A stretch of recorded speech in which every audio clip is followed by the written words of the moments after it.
Tech Reimagined. Redefining the relationship between people and technology. Brought to you by Endava. This is Tech Reimagined. Hello everyone, I'm Bradley Howard and I'm happy to welcome you to the latest episode of Tech Reimagined. Today I have the pleasure of welcoming Viola Llewellyn to our podcast. Having enjoyed a successful career as a business manager and consultant, Viola is now on a mission to help expand and grow the trades and commodities industry in businesses across Africa and beyond. Viola, welcome to our podcast. Thank you, Bradley. I'm very pleased to be here. So can you tell us a bit more about your mission and the success of the business and vision for the future? Yes, thanks. Again, really great to be here. I'm the co-founder and president of Avamba Solutions, Inc., and we are a trade tech innovator for emerging markets. And we focus especially on Africa, which has some of the greatest opportunities and challenges as it relates to financial inclusion. And in our case, using alternative finance to drive trade and other forms of light manufacturing on the African continent so that we can be rich and wealthy. Your surname sounds quite Welsh. Is there a story behind that? Oh, my word, yeah. I was born in Lambeth in London, obviously. And that was not my name at the very beginning. I went on vacation to America in 1992 and I never left.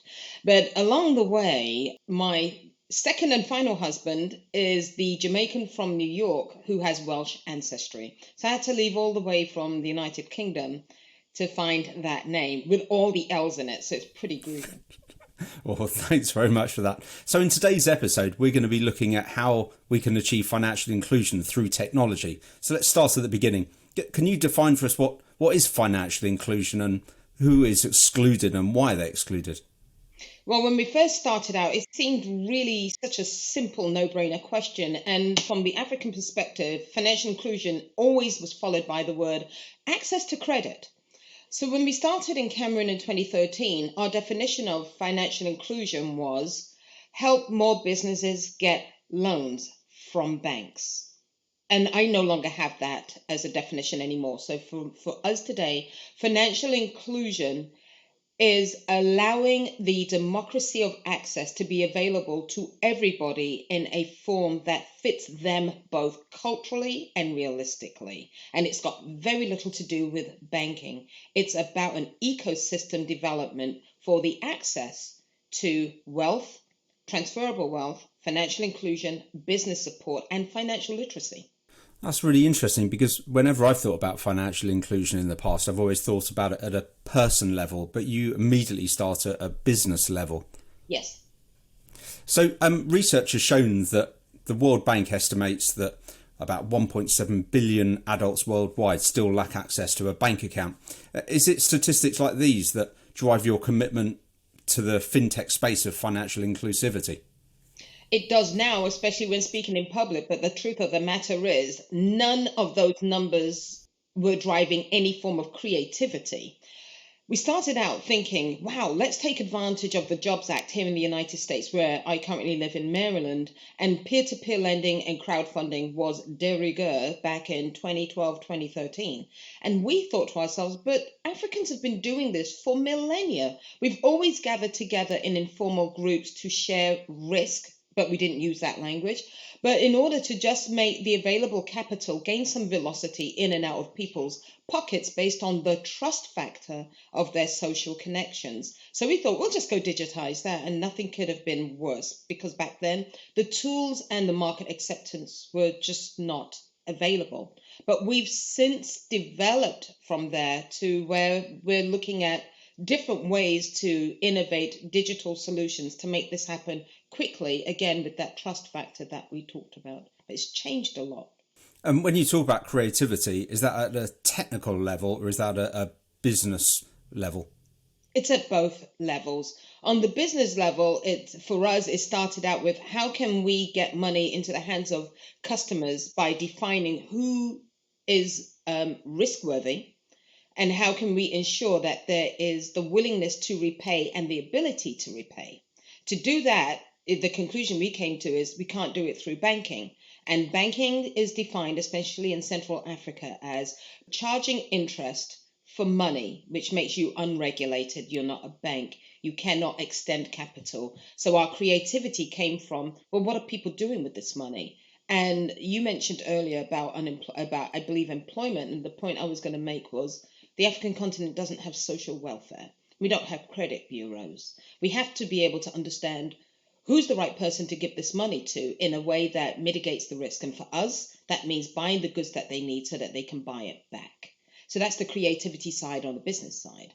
On the technical side, the creativity comes in where you create alternative risk models based on the information available in the market. For us, there was no data. We had to use information to create data then prove the points. And now we are licensing our technology to banks to allow them to make better decisions for customers. So from what I understand, you provide a platform that essentially takes the goods that are coming in for a business and then provides that money back to the business on a loan basis until they've repaid it all. Exactly. And they're buying those goods back. So there's always an invoice. Customers cannot get access to goods until they've paid first. So this is very different for banks. And whenever we would talk to people who come from a traditional banking background where credit is the thing that you're dancing around, they just do not understand this. But it's a very simple cash and carry idea, but very difficult to execute. We're analyzing the customer's ability to run their business successfully. We're analyzing the behavior of the inventory in the marketplace. So we're buying the goods, we're including importation, we're including distribution, almost like an Amazon fulfillment service, but in a way that most of our customers had never seen before. And it took them a while to get used to it because they never have the right cash flow to run the business properly. And that's where it all begins and ends, helping customers fill in the gaps on supply chain and value chain, manage cash flow, and sell their goods efficiently. And that's the creative side. So your company particularly targets small, medium enterprises or SMEs. Can you share with us some of the projects or individual customers, you don't need to name who they are, that you particularly found interesting and why you found them interesting? I'll start with good ones all the way to really bad ones. My favorite is a gentleman who sold Okadas and the engine oil for Okadas. Okadas are motorbike taxis. We've often seen them in memes where we've giggled slightly unkindly to see 4 or 5 people on the back of a bike. But when you think about it, that's some serious engineering that the bike is sustaining all these people on it, and they run for years. But this particular customer was used to sell engine oil, and one day we received a visitor unannounced in our office in Douala. And it was a Moroccan oil distributor who said, I need to know who you people are. This guy was nobody in our portfolio and has gone to being number 4 importer of engine oil. What exactly are you doing? We were quite surprised because when they talk about Africa's market being fractured, this is the kind of fracture we're talking about. Things are happening in a way that it's not easy to daisy chain it all together. So we said, well, we fund him to buy engine oil. They said, but no one has sold this quickly and this consistently. That really gave us a good idea about why our model was working. It worked because this guy used to have to go to the bank, the microfinance institution. Microfinance institutions have very strict treasury caps. So he could never be sure he would get the right amount of money to buy the right number of goods to last long enough to satisfy customer demand and have enough money to do it again and again and again. Because after all, he's not getting terms. This is cash and carry now. So the bank will lend him what they think he can get. He gets on a plane. He goes and buys it because e-commerce is not as easy. You don't have drop shipment to an address. We don't even have, in Cameroon in particular, it's very difficult to go on Waze and get directions. So the goods come in, then he's got to figure out, can I afford to clear them through customs? Then he's got to figure out, do I have enough money to store them? Do I have enough storage space to put these in? And will my customers have stayed loyal to me while my shop was empty, whilst I had no revenue to pay the loan back for the goods I've bought that are still on their way from Morocco or from wherever?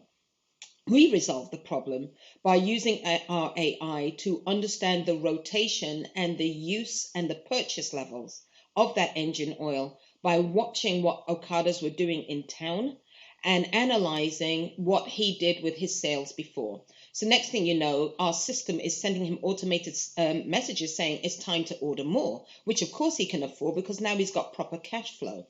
And with that cash flow and with that evolution of inventory levels, we were able to order more because we figured out you need this much to grow. What you were ordering before was too small. So now he's got loyal customers, bigger market, and we're also getting discounts from the supplier. So these guys come in, and we took that whole idea and applied it to another woman who used to only order 2 containers of paint. She now orders 32 every 3 months versus 2 containers every 6 months. So when we talk about growth in emerging markets, it's not just about how much money is coming in and out of bank accounts. It is GDP the needle moving based on the velocity and movement of people buying goods that are now available, good quality goods, not cheap stuff either. So that's one of my favorite stories. Do you want the bad story now, Bradley? Yeah, go for it.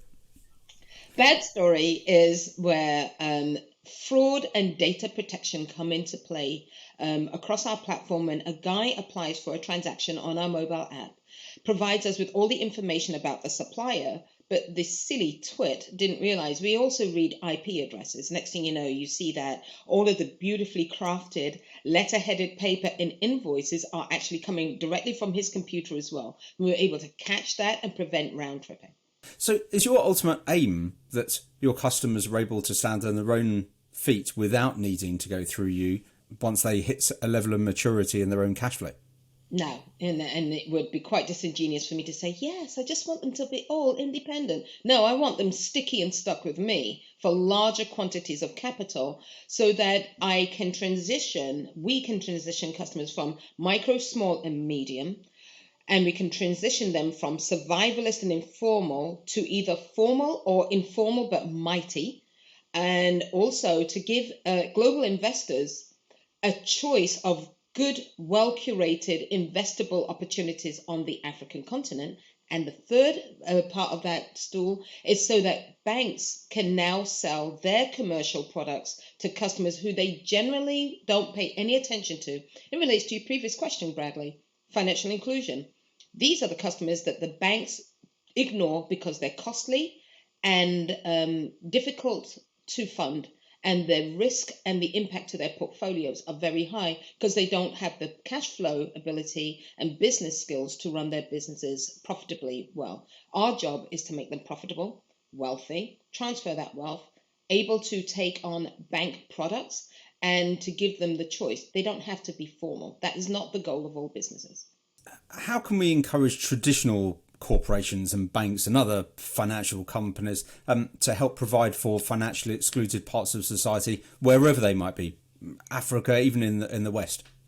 Well, it comes down to curating the individual versus looking at entire swaths of market sector, because the more technology there is, the more digital investigation there is, the more we understand individuals. I'll take an example that's got nothing to do with what we're talking about right now. Target, large box store here in the United States, they were one of the first groups, along with people like Facebook, to take an analysis of searches and figure out if a woman is ovulating, therefore is likely to be pregnant. So therefore they start to sell vitamins and other products that she might not have even thought about that she needs next. Well, that's what we are trying to do with our technology and our financial services, to be able to anticipate the growth needs of customers before they even know it. We don't want them leaving us. We want to be able to help banks with our technology, which they can license, to understand these customers right down to the SKU, to the SKU on the box that they're buying. If banks don't do this, then in the emerging markets where we work, they can't prove to the regulator and to policymakers that they are delivering financial inclusion through trade, because they've got to be able to account and track and trace the money and show where the growth points have been along the way. With our solution, we're tracking, especially on an NFT basis, especially on a blockchain basis and with smart contracts, that this particular coin, literally, or this dollar note or euro, went to this place and bought this sliver of a good. And even a retail investor who's investing small amounts on our crowdfunding platform can track and see exactly the impact that they made, so that there is a changed narrative around doing business with Africa. And neither are we a bunch of needy people wearing colourful sarongs digging a hole in the middle of nowhere, which unfortunately is the American narrative. I don't think that's the British one. Thank goodness for that.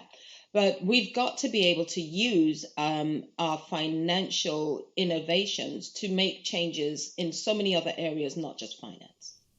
And you mentioned crowdfunding before. Do you think that has helped democratise how to help financially excluded people by providing these kind of platforms? That, and it has democratized the access to investment to individuals who may have always had dreams of having a portfolio but didn't know how, or didn't have enough capital, or didn't have enough disposable income. Again, I take the country I've been living in for the last 29 years. There is a thing called a 401k, and forgive me to anyone who already knows what that is and makes it sound as if I am, being facetious. But most portfolios for your retirement here in the United States may have less than 0.02% for African type investments, even though they'll have a broad heading for international or global or any kind of universal investment. But to tease out and pull the thread on sub-Saharan Africa to invest specifically from your 401k, that's something that doesn't happen on an institutional level. Ovamba has been able to do that. So now we're seeing more investors on the retail side who are able to do $100, $150, $200, $500, and the impact of that is quite impressive. So that's what we're headed for. That's our next phase. Well, good luck with that phase. Viola, thank you so much for joining us today. I had a great time. I thought it was really interesting, learned so much from everything we talked about. To our viewers, thanks for spending time with us. It's always a pleasure to have you tune in. If you haven't already, we'd love you to subscribe and join us next week for the latest episode. Tech Reimagined.